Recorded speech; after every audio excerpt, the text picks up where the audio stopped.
buri kibazo tugifite ibisubizo igihumbi. Twitwa Prominent M Center Limited, twaciye ibyo gusiragira uzengurukana za dokima ususugurwa, rimwe na rimwe ukangirwa no kwinjira, kandi wasanga uri umukoresha wifuza umukozi mwiza kuzamura business yawe, ukabunza imitima wibaza wakwerekeza ushaka umukozi mwiza, ariko utazi ko Prominent M Center Limited hari uko duhuza abakozi n'abakoresha mirimo igiye itandukanye.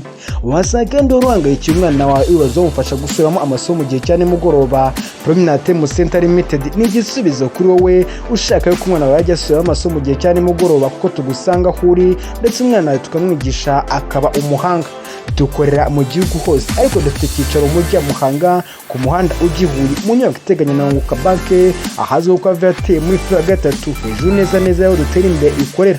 Ushobora kandi kudusaba kuri nimero zacu 079 29 94 cyangwa se kuri 078 04 43 22 ndetse ukaba wanaduhamagara cyangwa twandikira kuri izo nimero.